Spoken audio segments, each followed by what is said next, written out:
وسلام على عباده الذين اصطفى أما بعد فأعوذ بالله من الشيطان الرجيم بسم الله الرحمن الرحيم يا أيها الناس إن وعد الله حق فلا تغرنكم الحياة الدنيا ولا يغرنكم بالله الغرور سبحان ربك رب العزة عما يصفون وسلام على المرسلين والحمد لله رب العالمين اللهم صل على سيدنا ومولانا محمد وعلى آل سيدنا ومولانا محمد وبارك وسلم اللهم صل على سيدنا ومولانا محمد وعلى آل سيدنا ومولانا محمد وبارك وسلم اللهم صل على سيدنا ومولانا محمد وعلى آل سيدنا ومولانا محمد وبارك وسلم۔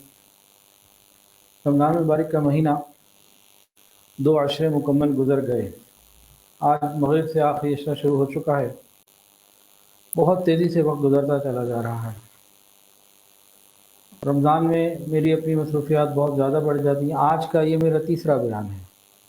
ایک 4 بجے سے 5 بجے تک بیان ہوا، ایک تراویح کے بعد کر کے ابھی پہنچا ہوں، بس پانی کا گلاس پی کے پھر بیٹھ گیا ہوں۔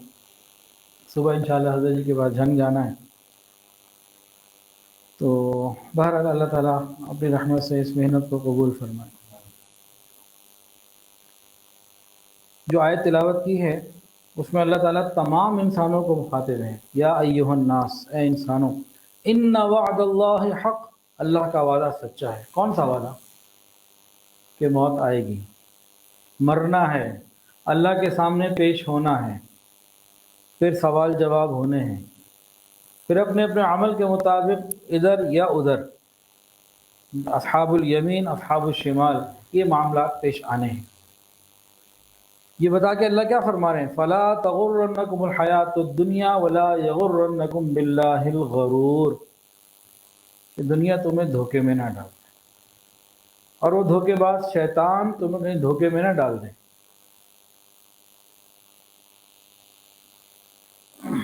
آج بہت بڑی تعداد کو ایک دھوکہ لگ گیا، مسلمانوں میں بہت بڑی تعداد کو ایک دھوکہ لگ گیا۔ وہ کون سا دھوکہ؟ وہ یہ سمجھتے ہیں کہ دین کے بغیر دنیا میں سکون مل سکتا ہے، دین کے بغیر، دینداری کے بغیر وہ یہ سمجھتے ہیں کہ دنیا کی چیزوں کو حاصل کر کے ہم سکون پا سکتے ہیں۔ یہ بہت بڑا دھوکہ ہے۔ کل میں اپنے آفس میں بیٹھا ہوا تھا، ایک صاحب کا فون آیا، ان کا گھر کم سے کم 25 کروڑ روپے کا ہوگا۔ پریشان امجد بھٹی صاحب بیٹھے ہوئے تھے، وہ سن رہے تھے۔ اس بندے کو میں نے کہا، اللہ کے بندے، آپ کے پاس ہر وہ نعمت موجود ہے جو کوئی سوچ سکتا ہو کہ مجھے ملے، کاروبار اپنا، اولاد بھی اللہ نے دی، خاندان بھی اچھا، اور جس کا 25 کروڑ کا خالی گھر ہو تو کوئی اور چیزیں بھی اس کے پاس ہوں گی، اور پریشان۔ تو میں نے کہا بھائی، آپ چاہتے ہیں نا سکون، مال آپ کے پاس بہت، وسائل بہت، کچھ وقت ہمیں دے دو۔ ہمارے ساتھ ابھی چل کے گلگت چترال میں کچھ غریبوں کا حال تو دیکھو۔ کم سے کم اب، اور آپ نہیں بھی کچھ کرو گے، ہم آپ کو اچھا لکھا لے جائیں گے، اچھی گاڑی میں لے جائیں گے، وہاں اچھا کھلائیں گے، کم سے کم اپنی موجود چیزوں کی قدر تو آ جائے گی۔ تو بہت سے لوگ یہ سمجھتے ہیں کہ دنیا، یعنی دین کے بغیر دنیا میں وہ سکون پا سکتے ہیں۔ بالکل نہیں ہو سکتا۔ دنیا کا سکون بھی دین کے ساتھ ہی وابستہ ہے۔ یہ بات اگر سمجھ میں آ جائے تو ہمارے بڑے مسئلے حل ہو جائیں۔ ہاں، دنیا کے وسائل جمع ہو جائیں، ارد گرد ہر طرف گاڑی اچھی، کوٹھی اچھی، کاروبار اچھا، ہر نعمت جو چاہے وہ ملے، لیکن ان تمام نعمتوں کا یاد رکھیے دل کے سکون سے کوئی تعلق نہیں۔ دل کا سکون اگر ہوگا تو وہ دین کی وجہ سے ہوگا، وہ اللہ کے ذکر سے ہوگا۔ تو اس روئے زمین کے اوپر سب سے زیادہ سکون جن کو ملا وہ انبیاء کرام تھے، اور انبیاء کرام کے بعد کن کو سکون ملا؟ ان کے وارثین کو ملا، یعنی علماء کو، مشائخ کو، دین والوں کو یہ ملا۔ تو ہم اس دھوکے سے نکلیں۔ آج جو بیان ہے نا، اس کا ٹاپک رکھا ہے دنیا سے دل نہ لگاؤ. یہ تو ہمارے مفتی صاحب نے ٹاپک رکھا کہ ذرا لوگوں کو آسان لگے. ٹاپک بیسیکلی کیا ہے؟ زہد. آپ نے سنا ہوگا نا یار یہ بندہ بڑا عابد و زاہد ہے. سنا نہیں کبھی؟ عابد کا مطلب ہوتا ہے عبادت گزار. زاہد کا مطلب کیا ہوتا ہے؟ زہد کسے کہتے ہیں؟ زہد ایک صفت ہے، ایک اخلاق میں سے خلق ہے، اور یہ ہر شخص کے لیے حاصل کرنا ضروری. اگر اس کو حاصل نہ کیا تو زندگی میں اطمینان نہیں آ سکتا. زہد کے معنی کیا ہیں؟ دنیا سے بے رغبتی، دل کا دنیا کی محبت سے خالی ہونا، چاہے اس کے پاس مال ہو یا نہ ہو. آپ یقین جان لیجئے ایک ارب پتی آدمی بھی زہد والا ہو سکتا ہے، ایک ارب پتی آدمی بھی زاہد ہو سکتا ہے، اور ایک کنگلا آدمی بھی زاہد نہیں ہو سکتا. یہ بات سمجھنی ہے آج صرف. اللہ ہمیں زہد کی سمجھ بھی اور ہمیں زاہد بھی بنا دے. ہر مسلمان کا اس زہد کو حاصل کرنا ضروری. یقین کر لیجئے اگر دل میں اللہ کی محبت چھائی ہوئی ہے پھر یہ دنیا کی محبت کی جگہ نہیں بنے گی انشاءاللہ. لیکن اگر دل کے اندر دنیا کی محبت گھسی ہوئی ہے، رچی ہوئی ہے، پھر اللہ کی محبت کے لیے دنیا کی محبت جگہ بننے ہی نہیں دے گی. یہ دونوں الگ الگ چیزیں ہیں. آج کے بیان میں بس یہی بات ہمیں سمجھنی ہے. حدیث کے اندر آتا ہے حب الدنیا رأس کل خطیہ او کما قال علیہ السلام. دنیا کی محبت تمام برائیوں کی بنیاد ہے، جڑ ہے. آپ کسی بھی برائی کے پیچھے چلے جائیں تو پیچھے اصل میں آپ کو دنیا کی محبت ملے گی. چور چوری کیوں کرتا ہے؟ مال کی محبت. کوئی آدمی بدکاری کیوں کرتا ہے؟ لذات کی محبت. کوئی شراب کیوں پیتا ہے؟ خواہشات نفسانی کی محبت. ہر گناہ کے پیچھے اندر جائیں گے تو کیا نکلے گا؟ دنیا کی محبت. تو جس دل کے اندر دنیا کی محبت ہوگی اللہ کی محبت کا وہ مزہ پا ہی نہیں سکتا.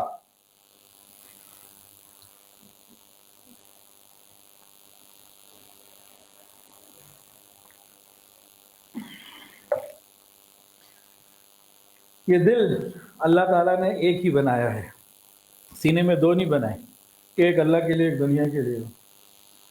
ما جعل اللہ لرجل من قلبین فی جوفہ. ایک دل ایک ہے اور ایک ہی کے لیے ہے. جو دل کا ایک کام ہے، دل بحر محبت ہے. محبت یہ کرے گا لاکھ اس کو تو بچا، کسی پہ تو مرے گا. اگر دل میں اللہ کی محبت کی روشنی ہے تو دل میں زندگی میں سکون ہے، اور اگر دل میں مخلوق کی محبت کا اندھیرا ہے تو زندگی میں سکون نہیں. حضور پاک صلی اللہ علیہ وسلم کا اب ذرا مثال توجہ سے سمجھنے والی ہے. حضور صلی اللہ علیہ وسلم کا حضرت ابوبکر صدیق رضی اللہ عنہ کتنا گہرا تعلق تھا.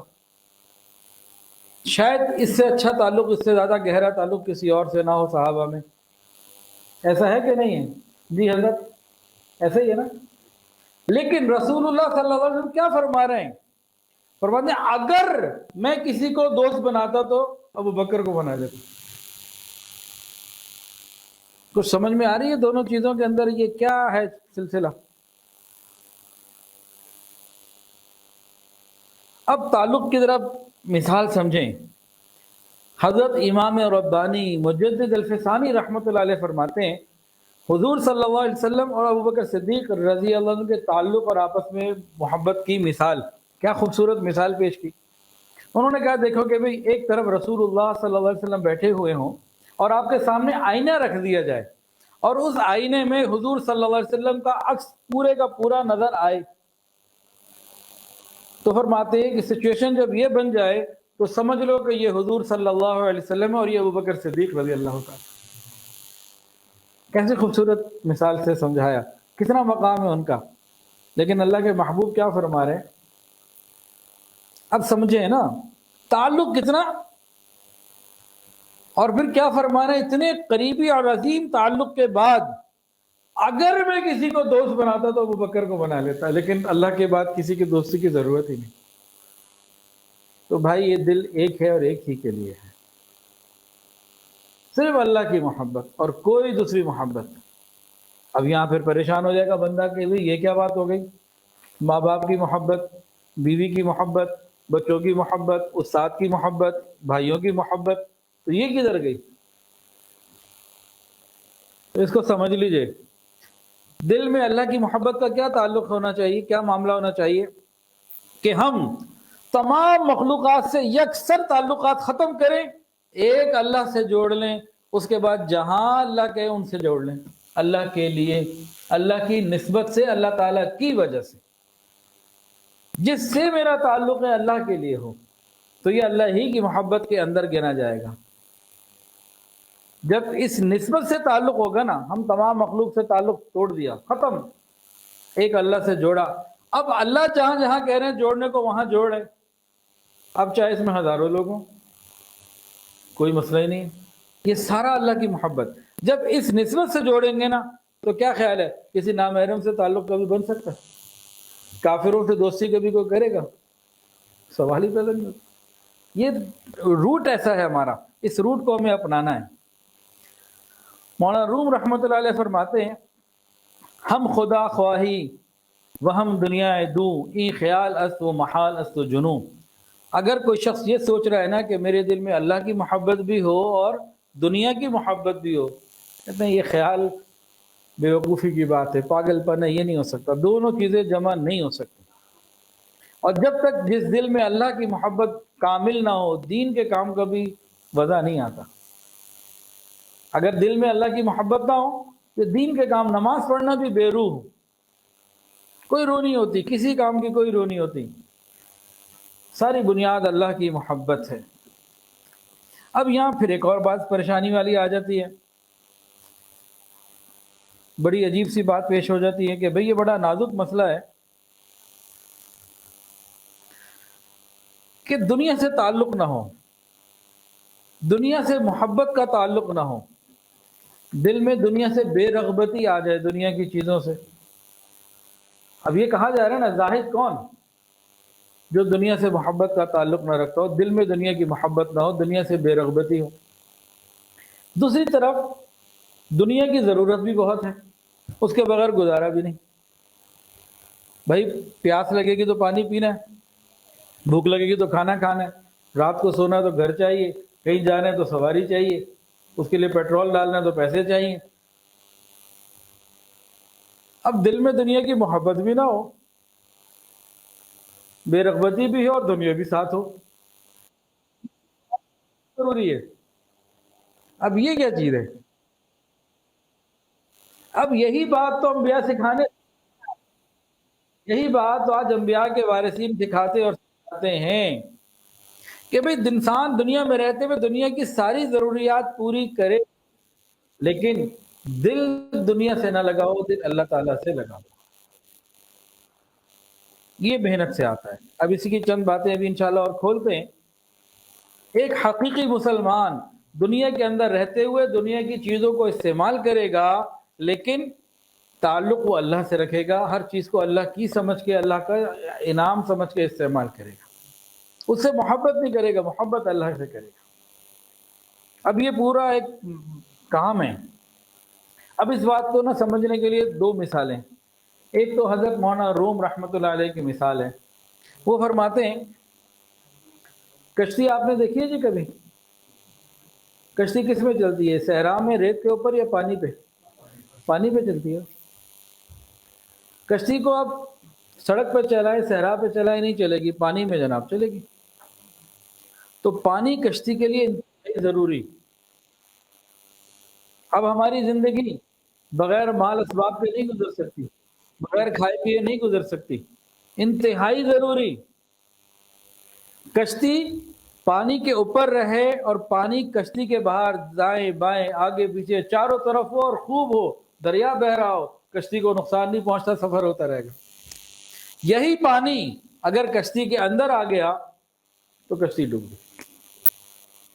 اب یہی مثال ہے کہ انسان دنیا میں زندگی گزارے، تمام چیزوں کو استعمال کرے، لیکن دل کے اندر ان چیزوں کی محبت نہ آنے دے۔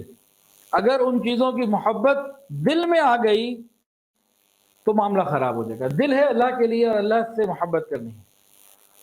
یہ جو مال ہوتا ہے نا، پیسہ، نعمتیں، یہ اگر جیب میں ہو تو یہ بہترین غلام ہے. مال اگر جیب میں ہو یہ بہترین غلام ہے، اور اگر دل میں ہو تو بدترین آقا ہے. کیا مطلب؟ اگر دل میں ہے نا تو انسان مال کے پیچھے چلے گا، اللہ کے پیچھے نہیں چلے گا، اللہ کے حکم کو نہیں دیکھے گا. اور دل میں اگر اللہ کی محبت ہے اور مال جیب میں ہے، جیب کے اندر ہے، پھر وہ اللہ تعالیٰ کے حکم کو دیکھے گا. حضرت عمر فاروق رضی اللہ تعالیٰ عنہ کے پاس ایک مرتبہ بہت مال آیا، خوب مال آیا، اتنا کہ شاید اونچا وہ بن گیا، پیچھے چھپنے لگے، اتنا مال تھا خوب. انہوں نے پتا اللہ سے کیا مانگا کہ یا اللہ میں آپ سے یہ دعا کرتا ہوں اس مال کو اپنی محبت کے حاصل ہونے کا ذریعہ بنا دیں. یہ جو مجھے مال آپ نے بھیجا نا، اس مال سے آپ کی محبت مجھے مل جائے. تو یہ ہونا چاہیے. اچھا، اس کی ایک اور مثال بھی ہے.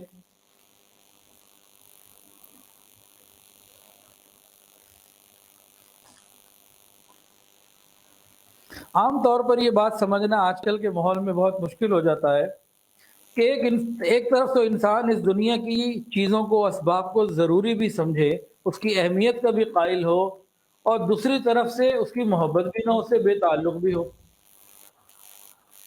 یہی بات آ گئی نا، کشتی والی مثال آ گئی تھی. اب ایک اور مثال لے لیجئے. ایک آدمی اپنا گھر بناتا ہے، بہت اچھا گھر بنایا اس نے. ایک اس میں بیڈ روم تھا، ایک جناب اس میں کچن تھا، اسی طرح سے جو ہے نا ڈرائنگ روم بھی بنایا، اور ساری چیزیں بنائی. ساری چیزیں بنانے کے بعد بہت اچھا گھر بنایا، لیکن واش روم نہیں بنایا، بیت الخلاء نہیں بنایا. اس گھر کو کوئی مکمل کہے گا؟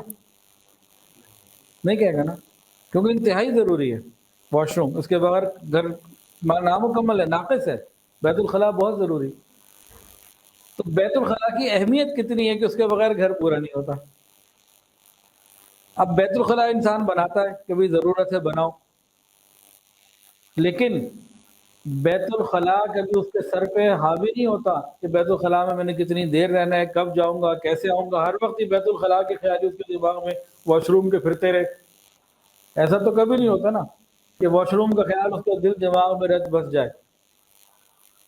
ضروری بھی ہے. تو بس دنیا کی مثال بیت الخلاء کی مانند سمجھ لیجئے کہ ضروری تو ہے، ضرورت کے درجے میں استعمال تو کرنی ہے، لیکن اس سے دل نہیں لگانا.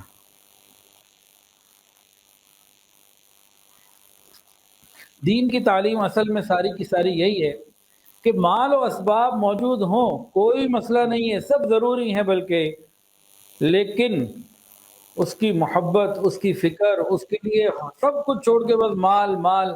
عبد الدینار عبد الدرہم نہ بنے، مال کا بندہ نہ بنے بندہ. بس ہر وقت کہاں سے آئے کسی کا خیال، میں کیسی لگوں، میں کیسی بنوں، میں کیسا بنوں، میں کیا پہنوں. ہر وقت یہی چیز حاوی اگر ہے نا تو یہ معاملہ بڑا خراب ہے. یا ایھا الناس ہے لوگو، ان وعد اللہ حق، اللہ کا وعدہ سچا ہے. وعدہ کیا ہے؟ ایک دن موت آئے گی، چلے جاؤ گے دنیا سے، مرنا ہے تم نے، آؤ گے ہمارے پاس، پیشی ہوگی، سوال جواب ہوں گے. اللہ فرماتے ہیں اس وقت کو یاد رکھو کہ دنیا تمہیں دھوکے میں نہ ڈال دے.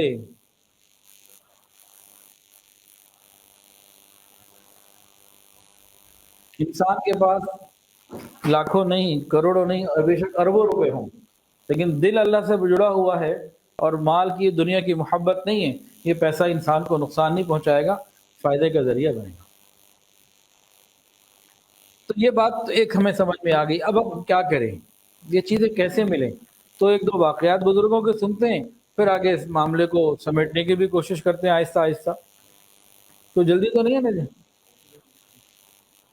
مجھے تو کوئی جلدی نہیں ہے، 3:30 بجے ابو کی سحری لے کے مسجد جانا ہے بس. تو خیر اتنی دیکھنے لگیں گے انشاءاللہ. اللہ تعالیٰ بعض لوگوں کے لیے نا عجیب عجیب معاملات کرتے ہیں اور ان کو اپنی طرف کر لیتے ہیں، اپنا بنا لیتے ہیں. ہم بھی اللہ سے ہی مانگے، اللہ ہم بڑے کمزور ہیں، آپ خود ہی ہمیں اپنا بنا لیجئے، بڑے کمزور ہیں، ہمارے لیے محنت کرنا، مجاہدے کرنا مشکل لگ رہا ہے، اللہ آپ مہربانی فرما دیجئے. آج سے پہلے جس نے نیکی کی اللہ تیری توفیق سے ہی کی تھی نا. اللہ ہم سے بھی مہربانی فرما لیجیے, ہمیں بھی سیدھے راستے پہ چلا لیجیے. حدیث کے اندر آتا نا, یا اللہ پیشانی کے بال پکڑ کر ہمیں دین پہ چلا دے, اچھے راستے پہ چلا دے. ہم بھی اللہ سے مانگے اللہ مہربانی فرما دے. اب ایک بہت بڑے بزرگ گزرے ہیں, شیخ فرید الدین عطار رحمۃ اللہ علیہ, بہت بڑے اللہ والے گزرے. نام سنا ہوگا آپ لوگوں نے. یہ ابتدائی زندگی میں ایک دکاندار تھے, پکے دنیا دار تھے, اور ان کی عطر کی دکان تھی اور اس میں دوائیاں بھی تھیں. عطر کی بہت بڑی دکان تھی, بہت بڑا کاروبار تھا ان کا. اب عطر شیشیوں میں ہوتا تھا, تو دکان میں جناب بے شمار شیشیاں ہوتی تھیں ڈسپلے میں اور پیچھے گوداموں میں. بہت بڑا نامی گرامی عطر کا کام تھا. عطار عطر سے تو مشہور ہیں, عطر والے جیسے پرفیوم والے, خوشبو والے. تو ایک مرتبہ بیٹھے ہوئے تھے, اللہ کی طرف سے ان کی ہدایت کا فیصلہ آنا تھا تو کوئی ایک سبب بن گیا. تو ایک مجذوب ملنگ درویش اس قسم کا کوئی بندہ آ گیا, اور آنے کے بعد دکان پہ ایک ایک عطر کی شیشی کو بڑی توجہ سے دیکھ رہے, ادھر دیکھے غور سے دیکھتا رہے. اب بھئی میں خود بھی دکاندار ہوں, کسٹمر آئے اور یوں ساری چیزوں کو دیکھتے ہی رہے. بندہ پریشان ہوتا, بھئی کیا کام ہے بھئی؟ تو انہوں نے پوچھا, بھئی کیا بات ہے, کیا کچھ تم نے لینا ہے؟ بس میں عطر کی شیشیاں دیکھ رہا ہوں. پھر دیکھ رہا ہے, ادھر دیکھے ادھر دیکھے, شیشے ہی دیکھتا رہے. او بھائی کیا بات ہے, خیر تو ہے, کچھ لینا بھی ہے کہ نہیں؟ نہیں, میں لینے تو کچھ نہیں آیا, بس ویسے ہی دیکھ رہا ہوں. پھر دیکھنا شروع کر دیا. اب بھائی مسئلہ کیا ہے؟ اس نے کہا مسئلہ یہ ہے, میں دیکھ رہا ہوں موت تو تمہیں بھی آنی ہے, تمہاری روح اتنی شیشیوں میں اٹکی ہوئی ہے, نکلے گی کیسے؟ ہر شیشی تو راستے میں رکاوٹ بن جائے گی, تمہاری روح کیسے نکلے گی؟ اس وقت ایک دنیا دار آدمی غصے سے کہا, تجھے میری موت کی کیا پرواہ, جیسے تجھے آئے گی ویسے مجھے بھی آ جائے گی. چل جیسے ہوتا نا, تجھے کیا مسئلہ ہے, تو کون ہوتا ہے بات کرنے والا, جیسے تجھے آئے گی مجھے بھی آ جائے گی. اس طرح سے کوئی بات نہیں. اس نے کہا میرے پاس نہ کاروبار ہے, نہ عطر کی شیشیاں ہے, نہ میرے پاس دکان ہے, میرے پاس تو کچھ بھی نہیں ہے, مجھے تو بڑے آرام سے آ جائے گی, اور دیکھو بھی آتی ہے.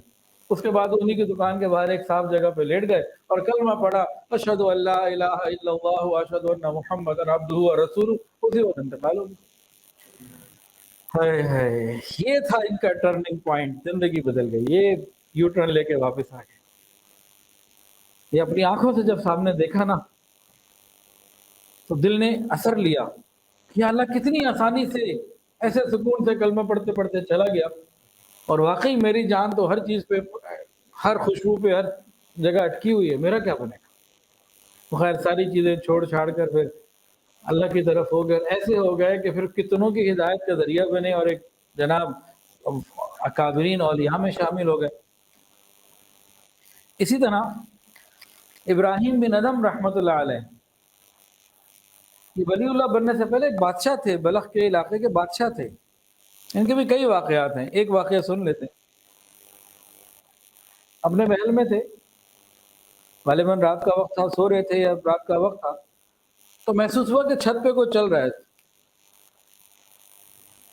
تو گئے چھت پہ, تو دیکھا کوئی بندہ نظر آ گیا. ہاں بھائی تم ادھر کیا کر رہے ہو؟ جی میرا اونٹ جو ہے نا وہ بھاگ گیا, اونٹ تلاش کر لوں. میں تیرا دماغ خراب ہے, مت ماری گئی ہے, اونٹ تلاش کرنا ہے تو جنگل میں جاؤ. وہ بادشاہ کے محل کی چھت پہ آ کے کھڑا ہوگا اونٹ.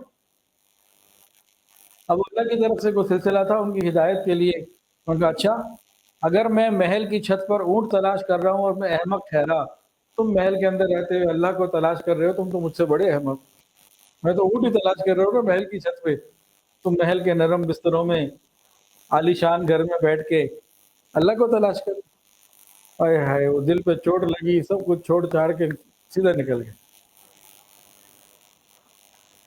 دیکھیں ان دونوں واقعات سے میں یہ نہیں کہہ رہا کہ آپ سب کچھ چھوڑ چھاڑ کے نکل جائیں, یا میں چھوڑ چھاڑ کے نکل جاؤں, نہ.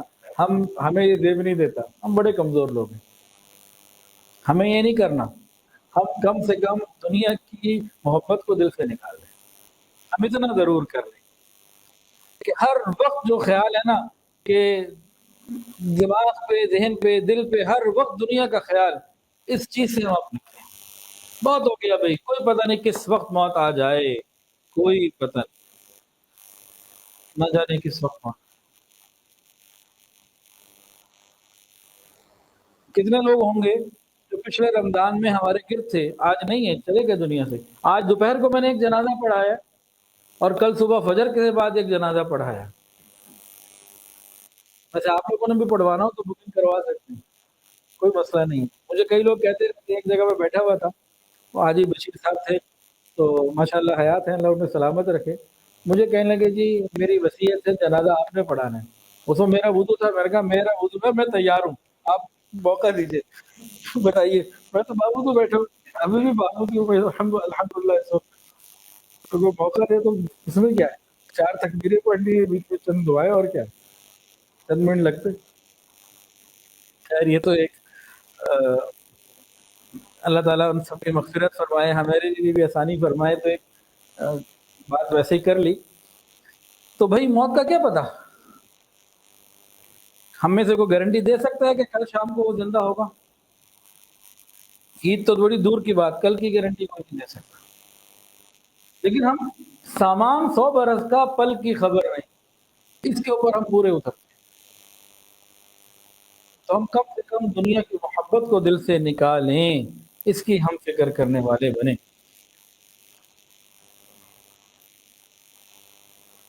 یہ دنیا جو ہے نا، جو اس کے پیچھے بھاگے گا یہ اس کو اپنے پیچھے بھگا کے رکھے گی۔ جو 10 کلومیٹر کی رفتار سے بھاگے گا، 10 کلومیٹر کی دنیا آگے رہے گی۔ کوئی 100 کلومیٹر کی رفتار سے دنیا کے پیچھے بھاگے، دنیا 100 کلومیٹر کی رفتار سے آگے جائے گی۔ کوئی 1000 کلومیٹر کی بالفرض اگر رفتار پکڑ لے تو دنیا بھی اس سے 1000 کلومیٹر کی رفتار سے آگے دوڑے، پکڑ کوئی نہیں سکتا۔ اس کی مثال کسی نے بہت خوبصورت مثال دی، ابھی حدیث کے بھی کچھ واقعات میں انشاءاللہ ذکر کرتا ہوں، لیکن ایک مثال بڑی پیاری کسی نے دی۔ کہا یہ دنیا سائے کی مانند ہے۔ انسان کا سایہ اس کے ساتھ لگا ہوتا ہے نا، سمجھانے کے لیے بتایا کہ یہ دنیا سائے کی مانند ہے۔ انسان اپنے سائے کو پکڑنے کے لیے پیدل چلے، تیز چلے، دوڑ لگائے، جتنی مرضی اسپیڈ پکڑ لے، پکڑ نہیں سکتا سائے کو، وہ سائے گا اس سے آگے رہنا ہے۔ لیکن اگر ایک مرتبہ ہمت کر کے یہ منہ ادھر کر لے، یو ٹرن لے لے اور بالکل ادھر ہو جائے اور اس طرف دوڑے، اب یہ سایہ اس کے پیچھے اٹھے۔ دنیا کا معاملہ بالکل سائے کی مانند، جو شخص دنیا کے پیچھے دوڑتا رہے گا، دوڑتا رہے گا، دوڑتا رہے گا، یہ دنیا اس کے قابو آنے والی نہیں، وہ پیچھے پاگلوں کی طرح بھاگتا رہے گا۔ اور بندہ ہمت کر کے ٹرن لے لے، دنیا سے منہ موڑ لے، ادھر ہو جائے، اللہ کی طرف رخ کر لے، اللہ کی قسم یہ دنیا ذلیل ہو کے قدموں میں آئے گی۔ جو مقدر کا ہے وہ کہیں جانے والا نہیں، جو مقدر کا ہے وہ کہیں جانے والا نہیں۔ الحمدللہ میں ایسے کئی لوگوں کو جانتا ہوں جو اپنا کاروبار خود سنبھالتے تھے، کام کرتے تھے، اب تھوڑی تھوڑی دیر کے لیے جاتے ہیں، کام ان کا آج بھی چل رہا ہے، 50 ملازم ان کے پاس کام کر رہے ہیں۔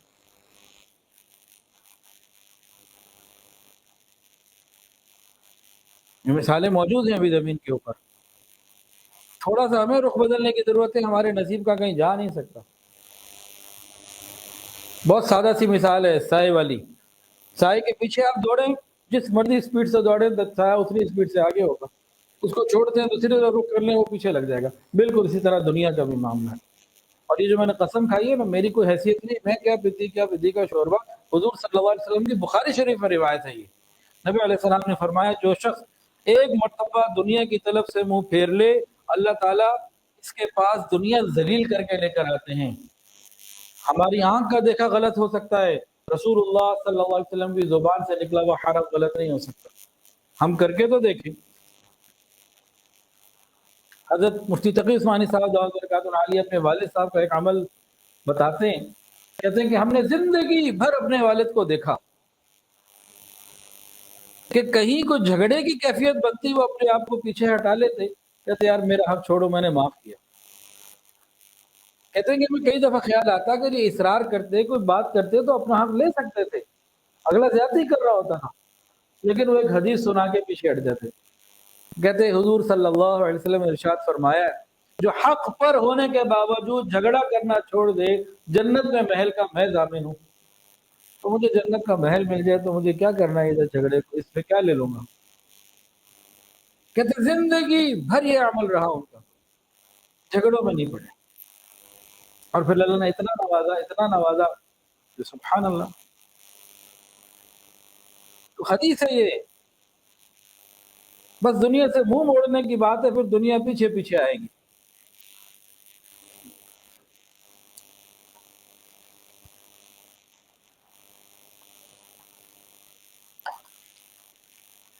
رسول اللہ صلی اللہ علیہ وسلم صحابہ کرام کی تربیت کرتے تھے، اور اس حوالے سے تو خصوصی تربیت کی آپ نے کہ صحابہ کے دل میں مال کی محبت نہ آ جائے۔ اور رسول اللہ صلی اللہ علیہ وسلم کے زمانے میں جو فقر تھا، جو غربت تھی، اللہ کی قسم آج کا غریب سے غریب بھی آدمی اتنے فقر میں نہیں ہے۔ بلکہ ایک جملہ بولنے لگا ہوں،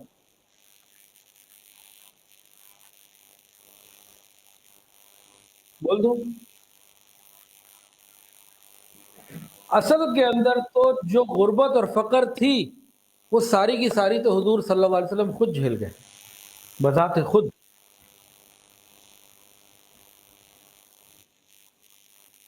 جو غربت تھی، جو لوگوں کو بھی ملنی تھی نا، گویا کہ حضور صلی اللہ علیہ وسلم وہ ساری جھیل گئے۔ 3 مہینے چولہا نہیں جلتا تھا۔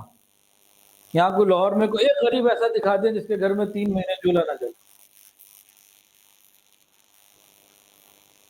پانی اور کھجور اس سے گزارا ہوتا۔ زندگی بھر 2 وقت پیٹ بھر کے روٹی نہیں کھائی، کوئی ایک غریب دکھا دیں جس نے برسوں 2 وقت کی روٹی نہ کھائی ہو۔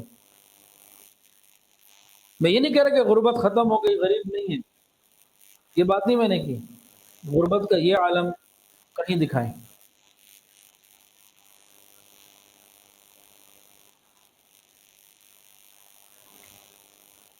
حضرت عمر فاروق رضی اللہ عنہ کے زمانے میں جب مال آنے لگا، فتوحات کے بعد قیصر و کسریٰ کے مال آئے، مال غنیمت، تو لوگوں نے سوچا، قریبی ساتھیوں نے، کہ ان کا نا ماہانہ جو مشاہرہ ہے، ان کی تنخواہ بڑھا دی جائے۔ کن کی تنخواہ؟ امیر المومنین کی۔ اور آج کل تو جو ایک دفعہ سینیٹر بن جائے، قومی اسمبلی کا ممبر بن جائے، یا صدر بن جائے، یا کوئی بڑے عہدے پر آ جائے، ان کی تو خواہش ہوتی ہے کہ مرتے وقت تک ملتا رہے اور بڑھتا بھی رہے، ہماری نسلوں کو بھی مل جائے۔ اب وہ پریشان ہے کہ امیر المومنین اتنا تھوڑا لیتے ہیں، بڑی تنگی سے گزارا ہو رہا ہے ان کا۔ اب تو اللہ نے بیت المال میں وسعت دے دی تو کچھ ان کا بڑھا دیں۔ اب بولے کون کہ یہ تو امیر المومنین کے مزاج کے خلاف ہے۔ تو انہوں نے ایک چوائس، انہوں نے فیصلہ کیا کہ حضور صلی اللہ علیہ وسلم کی جو اہلیہ ہیں، ام المومنین حضرت حفصہ، جو حضرت عمر کی بیٹی بھی ہیں، ان کو جا کے کہتے ہیں کہ وہ جا کے جو ہے نا یہ بات حضرت عمر سے کہیں۔ ان کے والد بھی ہیں، ام المومنین بھی ہیں، تو وہ کہتے ہیں۔ اب یہ لوگ جمع ہو کے آئے امی حفصہ کے پاس، کہا کہ آپ نے بات ان کو کہنی ہے کہ مہربانی کر کے اپنی کچھ تنخواہ بڑھائے، ہمارا نام نہ آئے، بس یہ ایک راز ہے۔ ان کا ٹھیک ہے، میں کر لوں گی بات۔ اب وہ آئے کسی وقت ملاقات کے لیے، یہی کہیں بھائی باپ بیٹی ہے، تو انہوں نے نا پورا نرم سے کہہ دیا کہ امیر المومنین آپ اپنی کچھ تنخواہ بڑھائیں۔ وہ سمجھدار تھے، سمجھ گئے کہ کسی نے کہا ہے۔ تو بتاؤ کس نے کہا ہے؟ میں نام تو نہیں میں بتاتی، اگر نام بتاتی نا تو ان کو میں سزا دیتا۔ اس کے بعد پوچھا، حفصہ تم بتاؤ تمہارے گھر میں رسول اللہ صلی اللہ علیہ وسلم کی گزر بسر کیسی تھی؟ کیا انہوں نے کہا کہ ایک جوڑا تھا گیرو رنگ کا جو تھوڑا بہتر تھا، کسی وفد کے آنے پہ وہ پہن لیتے۔ رات کو سونے کے لیے ایک چادر تھی جو میں دوہرا کر کے بچھاتی، ایک دفعہ میں نے چوہرا کر دیا کہ آرام زیادہ ہو، فرمایا کہ نہیں اس کو یہ مت کرو۔ پھر ایک مرتبہ کہیں سے گھی کی چلچھٹ کے ساتھ، جو نیچے گھی لگا ہوتا ہے اس کے ساتھ روٹی بنا کے دی، تو شوق سے خود بھی کھا رہے تھے، اوروں کو بھی کھلا رہے تھے۔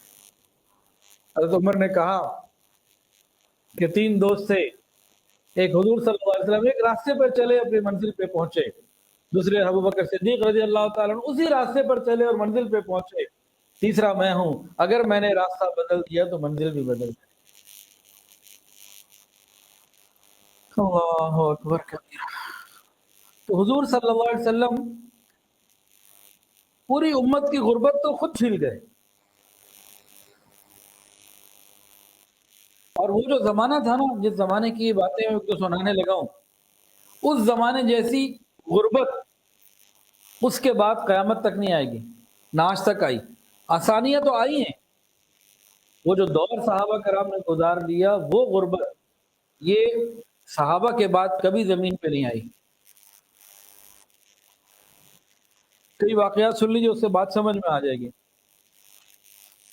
یہ والی بات بھی، اور دوسری یہ بات بھی کہ حضور صلی اللہ علیہ وسلم مال کی محبت کو دل سے نکالنے کے لیے کیا کیا کرتے تھے۔ ایک مرتبہ حضرت ابو عبیدہ بن جراح رضی اللہ تعالی عنہ یہ جب گئے تھے نا بحرین کی طرف، حضرت ابو عبیدہ بن جراح رضی اللہ عنہ جب بحرین کی طرف گورنر بنا کے بھیجے گئے تو وہاں سے انہوں نے کچھ مال مدینہ بھیجا۔ صحابہ کے پاس اس وقت نہ کھانے کو پورا مال ہوتا تھا، نہ جسم پہ لباس پورا ہوتا تھا، ایک دوسرے کے پیچھے اوٹ لے کے چھپاتے تھے، جب نبی علیہ السلام کے سامنے بیٹھتے تھے ایک دوسرے کو چھپاتے تھے کہ جسم پہ لباس پورا نہیں ہوتا۔ اب جب مال آیا نا تو صحابہ کرام کو پتہ لگا آیا ہے مال، اور ان کو یہ بھی معلوم تھا رسول اللہ صلی اللہ علیہ وسلم اس مال کو تقسیم کرتے ہیں۔ اب فجر کی نماز کے بعد یہ صحابہ نبی علیہ السلام کے سامنے آ گئے، وہ زبان سے کچھ نہ کہا، لیکن ذہن میں یہ تھا کہ جو رات کو جو مال آیا ہے وہ تقسیم ہو تو پہلے ہمیں مل جائے۔ نبی علیہ السلام نے جب ان کو دیکھا سامنے آنے کو تو آپ فوراً پہچان گئے کہ ان کے دل میں یہ بات ہے۔ نبی علیہ السلام نے ان کو یہ تو کہا کہ ٹھیک ہے جو مال آیا ہے تمہیں میں بھی دیتا ہوں، مال تمہیں مل جائے گا، لیکن نبی علیہ السلام نے اس بات کو محسوس کیا کہ ان کے دل میں کہیں دنیا کی محبت نہ آ جائے، ان کے اندر کہیں مال کی محبت نہ آ جائے، کس حال میں کہ بھوکے بھی ہیں، پہننے کو لباس بھی نہیں ہے، اس حال میں ملنا بھی کتنا ہے جو ضرورت کے مطابق تھوڑا سا ہو، کہ کہیں ان کے اندر دنیا کی محبت نہ آ جائے۔ نبی علیہ السلام نے ان کو فرمایا خدا کی قسم مجھے تمہارے اوپر فقر کا اندیشہ نہیں ہے، غربت کا اندیشہ نہیں ہے کہ تمہارے اوپر فقر کا زمانہ آ جائے گا۔ اب تو ایسا زمانہ آنے والا ہے کہ انشاءاللہ مسلمانوں میں کشادگی اور فراخی ہوگی، لیکن مجھے خوف اس بات کا ہے کہ تم اس مال کے پیچھے لگ کر اللہ کو نہ بھول جاؤ۔ حضرت عائشہ فرماتی ہیں کہ اس زمانے میں ہمارا یہ حال تھا کہ میرے پاس ایک سوتی کپڑا آیا جو کلرفل تھا، لیڈیز سوٹ کا ایک کپڑا آ گیا، اسے میں نے قمیض بنا لی، عام مناسب اس ماحول میں جو صحابہ کے پاس چیزیں تھیں ان میں تھوڑا سا قدرے بہتر تھا۔ پورے مدینہ میں کسی کی شادی ہوتی وہ آتی اور دلہن کے لیے وہ کرتا مانگ کے لے جاتی عورتیں، اور کتنی بچیوں کی اس سے شادی ہو گئی۔ کہتی ہے کہ ایک زمانہ وہ تھا، آج رسول اللہ صلی اللہ علیہ وسلم کے انتقال کے بعد اور یہ جو فتوحات آنی شروع ہوئی ہیں تو کہتے ہیں کہ اس جیسا کپڑا، اس سے بہت اچھا کپڑا مارکیٹوں میں عام ملتا ہے، اس جیسا کپڑا جو ایک زمانے میں مدینہ کی عورتیں مانگ کے لے جاتی بیٹیوں کی شادی کے لیے ادھار، آج میں اپنی باندی کو دوں تو وہ منہ چڑھاتی ہے یہ کیا دے دیا مجھے، یہ بھی کوئی چیز ہے دینے والی؟ کہتی ہیں تو اتنی نعمتیں ہوں گی۔ اس زمانے میں یہ حال تھا، تو حضور صلی اللہ علیہ وسلم نے صحابہ کو یہ بات بتا دی کہ دیکھو مجھے تمہارے اوپر فقر اور فاقے کا اندیشہ نہیں ہے، اول تو اب اس طرح کا آئے گا نہیں، آسانیاں آئیں گی آگے، اگر آ بھی جائے تو زیادہ زیادہ دنیا کی پریشانی ہوگی نا، آخرت کا تو مسئلہ نہیں ہے اس سے کوئی۔ مجھے تو خوف اس بات کا ہے جب تمہارے پاس مال کی زیادتی ہو تم ایک دوسرے کی ریس میں لگ جاؤ، اس کا گھر ایسا ہے تو میرا بھی ایسا ہو، اس کی سواری ایسی ہے تو میری بھی ایسی ہو، اس کا لباس ایسا ہے تو میرا بھی ایسا ہو، بلکہ اس سے بہتر ہو۔ جب تم اس میں لگ جاؤ گے تو جس طرح پچھلی امتیں تباہ ہو گئی مال کی وجہ سے تم بھی تباہ ہو، اور آج ہم اسی حال میں ہیں۔ ہم میں سے ہر شخص جتنا یہاں بیٹھے یا انٹرنیٹ پہ کوئی آج دیکھ رہے ہیں کبھی دیکھیں گے، یہ جو کاروباری لوگ ان کی زبان پہ کبھی شکر آتا ہی نہیں ہے، ایسے ظالم لوگ ہیں یہ، انہوں نے سوچ لیا اس سال ہم نے 1 کروڑ روپے کا منافع کمانا ہے، 1 کروڑ نہ ہوا، اس سال 80 لاکھ کا ہو گیا تو سال بعد کہتے ہیں 20 لاکھ کا نقصان ہے جی سال۔ یہ تو کیا ان کو بولوں ظالموں کو میں خود کاروباری لوگ ہوں، میں کاروباری آدمی، میں دن رات ان لوگوں سے ملتا ہوں، یہ اپنے نفع کو بھی نقصان گنتے ہیں، نقصان تو دور کی بات، یہ اپنے نفع کو بھی نقصان گنتے ہیں۔ سوچ لیا 1 کروڑ کمانا ہے سال کا، 80 لاکھ بچ گیا، وہ کہ جی اس سال تو 20 لاکھ کا گھاٹا ہو گیا۔ اب ہم ادھر چلے گئے، ہم اپنی نعمتوں پہ غور کریں، 20 سال پہلے کیا سواری تھی، آج کیا ہے؟ 20 سال پہلے گھر میں سامان کیا تھا اور آج کیا ہے؟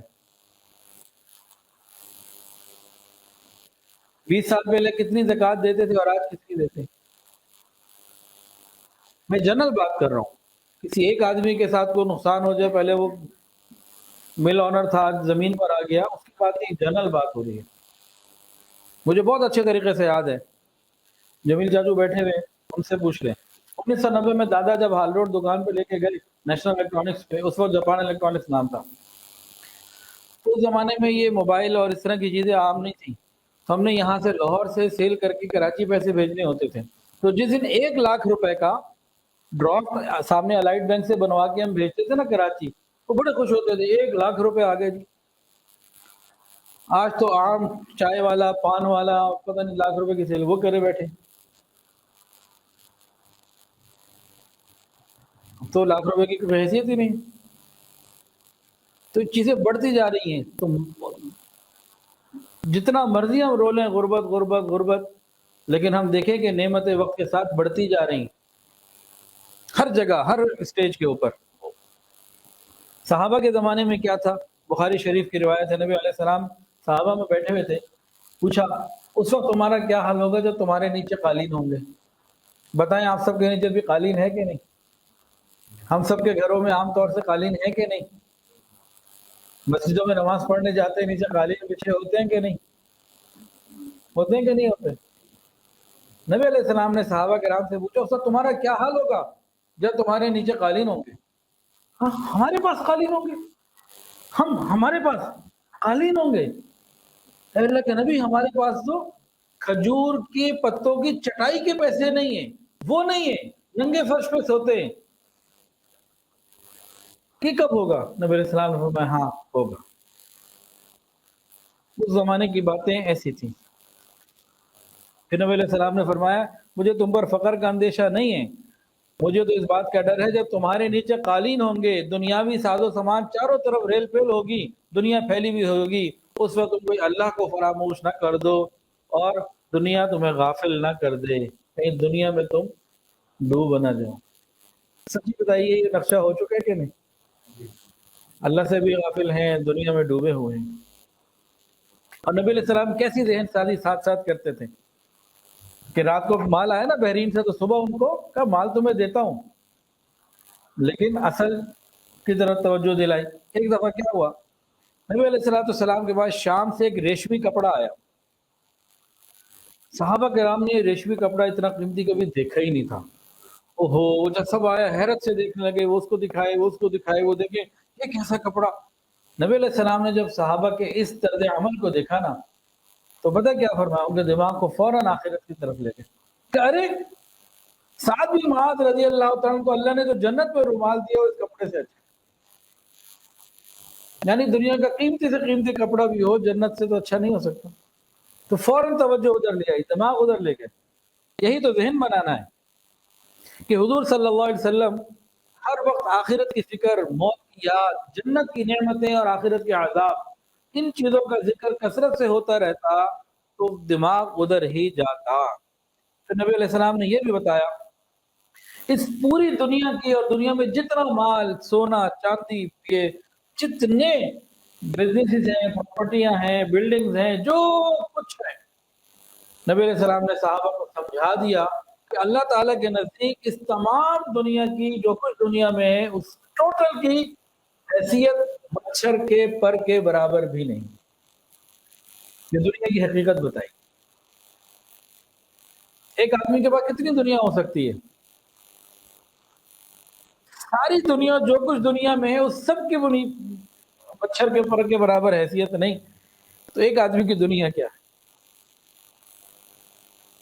تو یہ ذہن سازی ہوتی تھی، کاش ہمیں بھی ہماری بھی ہو جائے، ابھی اللہ والوں کا کام ہوتا ہے جو ان کے پاس خانقاہوں میں آتے ہیں پھر ہوتی ہے بات.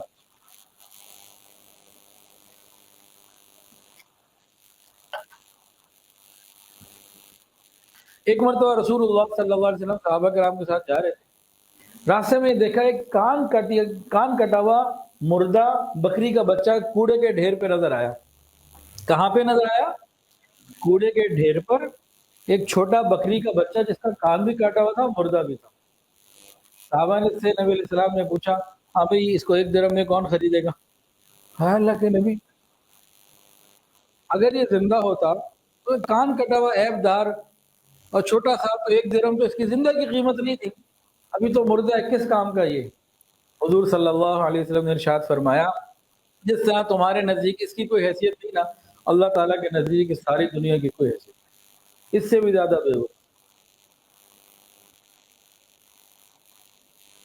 تو نبی علیہ السلام صاف صاف ذہن سازی کرتے رہے، دل میں بٹھا دیا کہ دنیا ختم ہو جانے والی ہے، اس سے دل نہیں لگانا. اور صحابہ کے دل میں یہ بیٹھ گیا. پھر کیا ہوا؟ پھر وہی ہوا جو حدیث تھوڑی دیر پہلے سنائی تھی کہ جو دنیا سے منہ موڑ لیتا ہے نا پھر دنیا ذلیل ہو کے آتی. جب بالکل دنیا ان کے اندر سے نکل گئی نا، پھر اللہ نے جو زمین کے خزانے ان کی طرف کیے اور جو کچھ ان کو مال ملا ہے اور حکومت ملی ہے اور بڑے بڑے خزانے ملے ہیں، وہ پھر بعد میں امت کو کسی کو نہیں مل سکے. ساری دنیا کو اللہ نے ان کا غلام بنا دیا، قیصر و کسریٰ کے خزانے ان کے قدموں میں لا کے ڈھیر کر دی. لوگ سمجھتے ہیں کہ صحابہ کرام کی بڑی کرامت یہ ہے کہ حضرت سعد بن معاذ رضی اللہ عنہ غالباً دریا کے اوپر بغیر کشتی کے گھوڑوں سمیت کراس کر گئے. لوگ سمجھتے ہیں بہت بڑی کرامت تو بہت بڑی ہے، لیکن لوگ سمجھتے ہیں کہ سب سے بڑی کرامت یہ ہے. لیکن حضرت مولانا اشرف علی تھانوی رحمۃ اللہ لکھتے ہیں کہ نہیں، یہ سب سے بڑی کرامت نہیں ہے. سب سے بڑی کرامت یہ ہے کہ اللہ نے ان کو دنیا بہت زیادہ عطا کی، لیکن وہ اس دنیا کے مال کے اندر اپنا ایمان بچا کے نہیں لگے، اس میں نہیں لگے، اس کے اندر نہیں ڈوبے. اس کی مثال لے لیجئے، حضرت ابو عبیدہ بن جراح رضی اللہ تعالیٰ عنہ شام کے گورنر بنے. آج جو شام ہے نا سیریا تو چھوٹا سا ہے، اس وقت جو شام تھا نا اس کے اندر 4 ملک پورے اور کچھ حصہ ایک ملک کا آتا تھا، اور وہ پوری سلطنت کا ایک صوبہ تھا، جیسے پنجاب سندھ ایک صوبہ ہے. تو اس زمانے میں جو ارض شام تھا 4 ملک کون سے اس کے اندر آتے تھے؟ شام جو آج کے ملک ہیں، شام، اردن، فلسطین اور لبنان، اس کے علاوہ ترکی کا کچھ حصہ، یہ مل کے وہ ایک صوبہ بنتا تھا. اور اس صوبے میں جناب تجارت بھی اور زراعت بھی اور فصلیں بھی اور جناب پھل بھی، بہت امیر ترین علاقہ تھا. اتنے بڑے صوبے کے جو 4 ملکوں سے بڑا ایک صوبہ ہو، اس کا جو گورنر ہو، تو کیا خیال ہے، کوئی چیز تو ہوگی نا پھر، یا تو علاقے کا تھانے دار ماننے. اب وہ گورنر بن گئے. حضرت عمر فاروق رضی اللہ تعالیٰ عنہ سفر کر کے جاتے رہتے تھے نا، تو شام بھی پہنچے، حال احوال ہوئے، کہا ابو عبیدہ تمہارے گھر جانا ہے. حضرت میرے گھر کیوں جانا ہے؟ کہ نہیں تمہارے گھر جانا، اپنے گھر لے کے. کہ میرے گھر میں کیا ہے، وہاں کیا کرنا ہے؟ کہ نہیں جانا ہے. ان کے حضرت عمر کے ذہن میں تھا، بیک آف مائنڈ میں، کہ بھئی اتنی بڑی سلطنت کا یہ گورنر ہے تو گھر بھی تو دیکھیں نا کہ کیسا بنایا ہوگا، عالیشان کوٹھی اور بڑے بڑے گھوڑے کھڑے ہوں گے عربی نسل کے اور خدام، اور جناب کیا ہوگا. وہی دیکھنا چاہتے تھے کہ کیا ہوگا. اب ابو عبیدہ رضی اللہ عنہ جی ٹھیک ہے چلیں، جب آپ کی ضد ہے تو اور کیا ہو سکتا ہے. اب وہ چل پڑے، شہر کی بڑے بڑے علاقے گزر رہے ہیں، کراس جگمگ کرتی ہوئی مارکیٹیں گزر رہی ہیں، کراس کرتے گئے. شہر کے بالکل کونے پہ جب آ گئے نا، جب شہر کی ساری راستے ختم ہو گئے، انہوں نے کہا کدھر جا رہے ہو بھائی؟ انہوں نے کہا کدھر جا رہے ہو؟ اب تو قریب پہنچے. اس کے بعد ایک ویرانے سے علاقے میں ایک جھوپڑی پہ لے گئے کہ یہ میرا گھر. اس کے بعد اندر گئے، اندر جا کے دیکھا تو عمر فاروق رضی اللہ تعالیٰ عنہ نے صرف ایک مصلح تھا اور کوئی چیز ان کو نظر نہیں آئی پہلی نظر میں. کہ ابو عبیدہ یہ کیا ہے؟ نہ بستر ہے نہ برتن ہے. انہوں نے کہا میری ضرورت کی ساری چیزیں الحمدللہ یہاں موجود ہیں. یہ جو کھجوروں کی چھت ہے مجھے سایہ دیتی ہے، یہ جو مسلح اس میں دن میں نماز پڑھتا ہوں، رات کو یہی میرا بستر ہوتا ہے، اس پہ سو جاتا ہوں، اور یہ اوپر ہاتھ ڈالا تو ایک برتن کسی کڑی کے ساتھ لکڑی کے ساتھ کہیں رکھا ہوا تھا، وہ نکالا۔ اگر عمر نے دیکھا کہ اس کے اندر پانی ہے اور پانی کے اندر سوکھی روٹی کے ٹکڑے ڈلے ہوئے، کہنے لگے میرے پاس تو فرصت ہی نہیں ہوتی، دن رات حکومت کے کام میں ہوتا ہوں، عوام کی خدمت میں ہوتا ہوں، ایک عورت ہے وہ ایک وقت میں مجھے کئی دن کی روٹیاں بنا دیتی ہے، وہ میں کھا لیتا ہوں، جب سوکھ جاتی ہے تو پانی پہ ڈال کے پھر رات کو آگے کھا لیتا ہوں، تو میری ضرورت کی چیز تو اس میں ہر جگہ موجود ہے۔ حضرت عمر فاروق رضی اللہ عنہ رو پڑے، کہنے لگے ابو عبیدہ، اتنی دنیا لوگوں کے پاس آئی، کتنے ہی لوگ بدل گئے، تم نہ بدلے، تم وہی رہے جیسے رسول اللہ صلی اللہ علیہ وسلم کے زمانے میں۔ یہ جب دل سے دنیا نکل جاتی ہے نا تو پھر معاملات کچھ اور ہوتے ہیں۔ بازار سے گزرا ہوں خریدار نہیں ہوں، حقیقت میں یہ رسول اللہ صلی اللہ علیہ وسلم کی تربیت تھی۔ نبی علیہ السلام نے بار بار دنیا کی بے ثباتی پہ، دنیا کچھ نہیں ہے، ختم ہو جانے والی، اس کے اوپر آخرت کا ہمیشہ ہمیشہ کا ہونا، جنت کی نعمتوں کا ذکر اور عذاب کا ذکر آخرت کے اتنا کثرت سے کرتے تھے تو صحابہ کرام کے دل سے دنیا کی محبت نکل گئی۔ کیونکہ جب دنیا کی محبت نکلی تو بس پھر ان کے پاس ہر چیز آ گئی، اور اللہ تعالیٰ خود دنیا کے بارے میں فرماتے ہیں وَمَا الْحَيَاةُ الدُّنْيَا إِلَّا متاع الغرور، اور دنیا کی زندگی کچھ نہیں سوائے دھوکے کا گھر ہے۔ آج ہمیں محسوس ہو رہا ہے نا میرے پاس مال ہے، میری گاڑی، میرا کاروبار، میری چیز، میری قدرت، میری قوت، میری سیٹ، جیسے ہی روح نکلنی ہے سب ختم، اس سے پہلے ہی ختم ہو جانا۔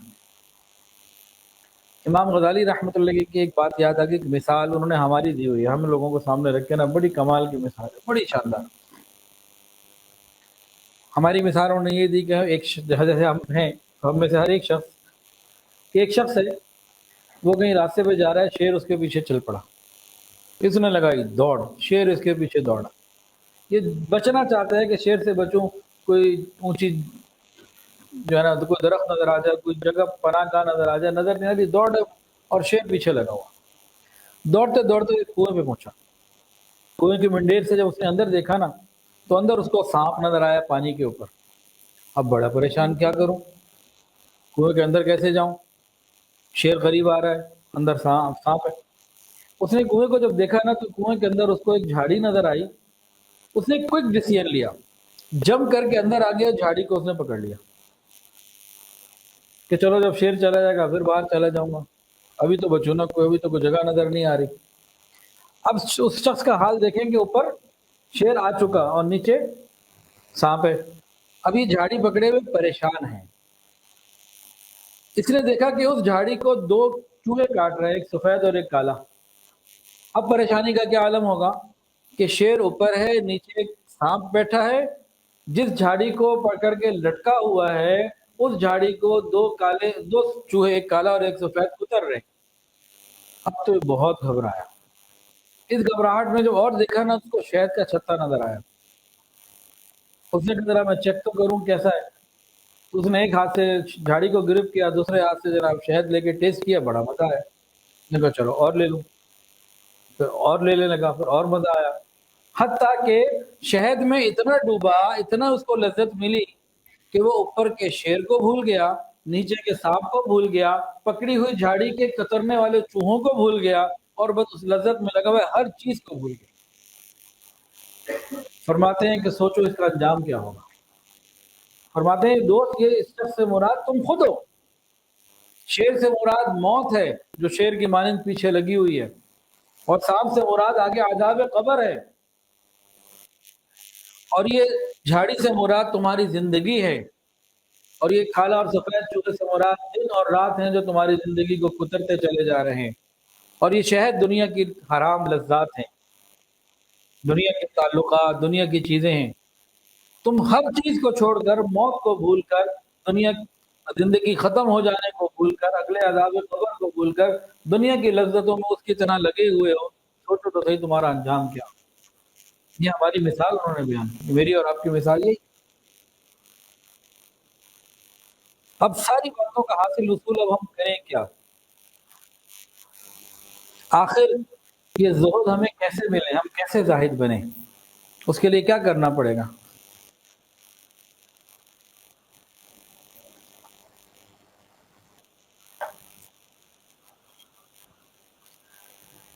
سب کام کرنے پڑیں گے۔ پہلا کام، قرآن اور حدیث میں دنیا کے بارے میں جو بتایا گیا اس کو بار بار پڑھنا۔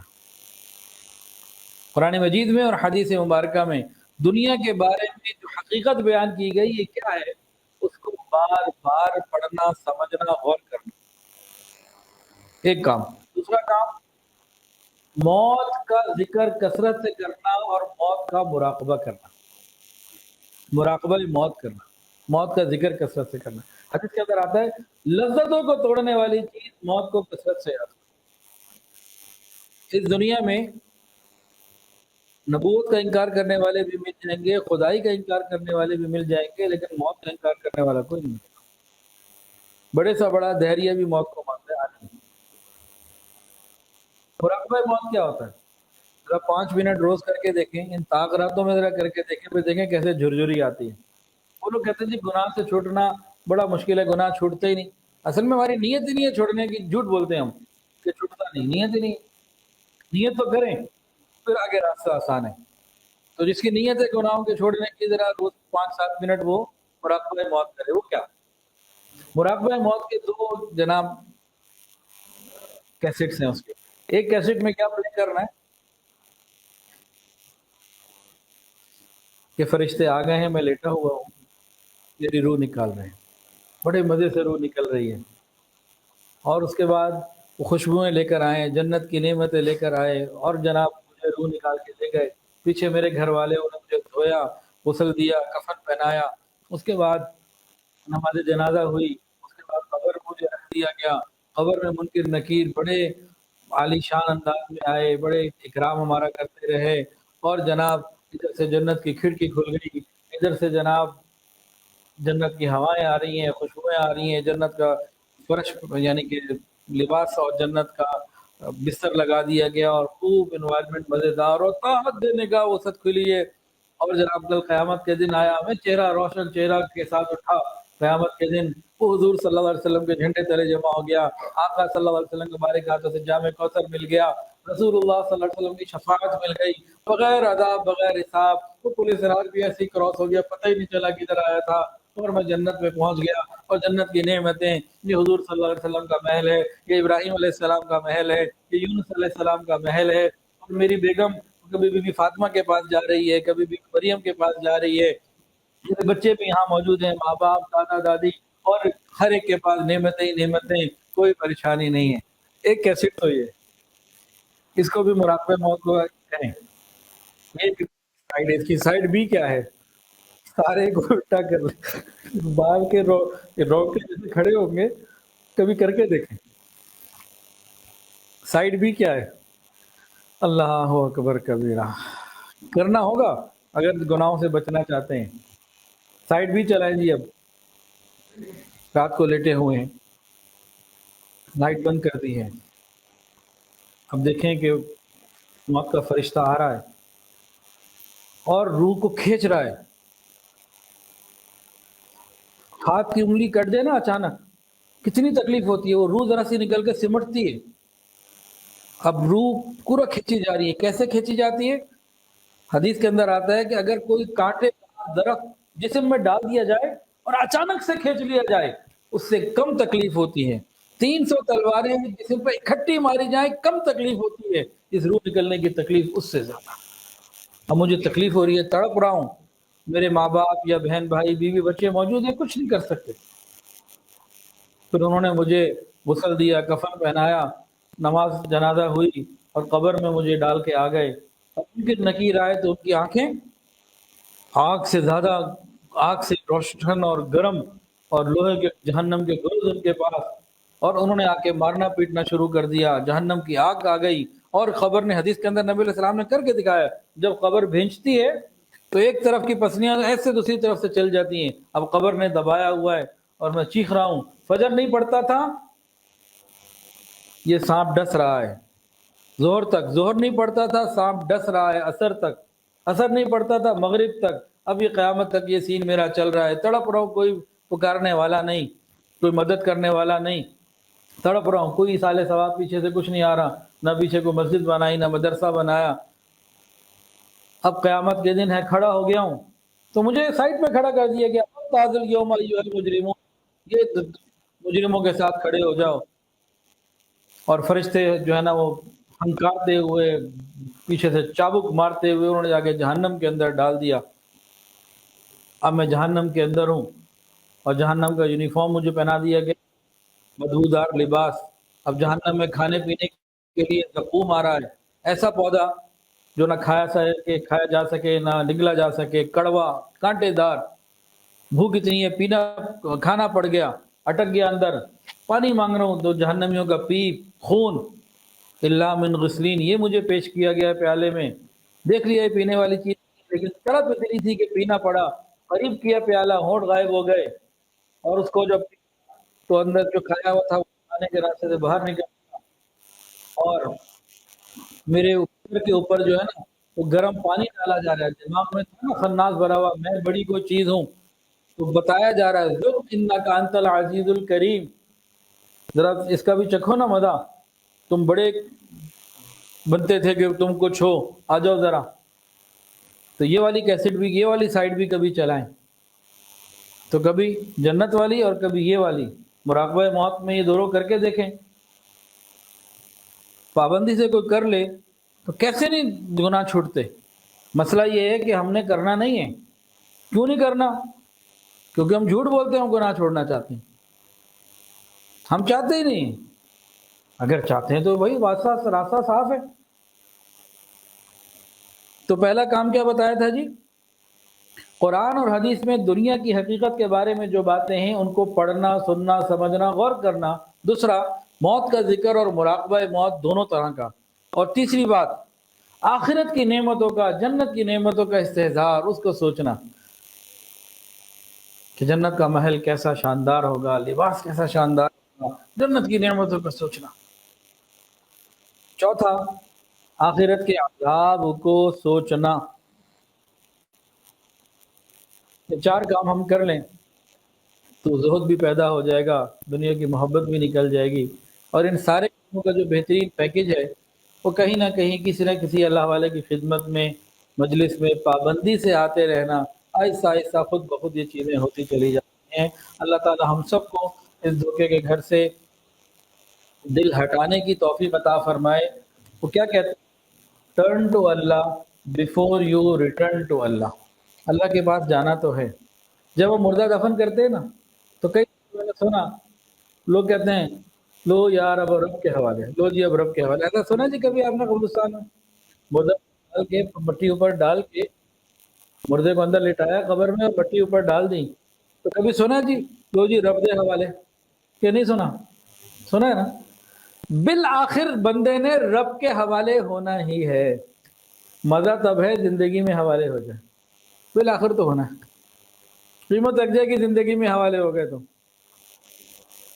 ایک بات اور یاد آ گئی، بس لمبی سے لمبی ہو رہی ہے تو چلیں اگلے بیان میں پھر انشاءاللہ کریں گے، پھر وقت بہت ہو جائے گا۔ وآخر دعوانا ان الحمدللہ رب العالمین۔ توبہ کے کلمات پڑھ لیجئے، پھر انشاءاللہ دعا کرتے ہیں۔ سچے دل کے ساتھ ہم سب توبہ کر لیں، جو بیعت کی نیت کرنا چاہیں وہ بیعت کی نیت بھی کر سکتے ہیں۔ بسم اللہ الرحمن، ساتھ ساتھ پڑھ لیں، بسم اللہ الرحمن الرحیم، لا الہ الا اللہ محمد الرسول اللہ، اشہد ان لا الہ الا اللہ واشہد ان محمد عبدہ ورسولہ، استغفر اللہ ربی من کل ذنب واتوب الیہ، استغفر اللہ ربی من کل ذنب واتوب الیہ، استغفر اللہ ربی من کل ذنب واتوب الیہ برحمتک یا ارحم الراحمین۔ الحمدللہ ان کلمات سے ہم توبہ طائب ہو چکے ہیں۔ 6 معمولات ہیں، پابندی سے کریں گے تو انشاءاللہ دلوں میں اللہ کی محبت آئے گی۔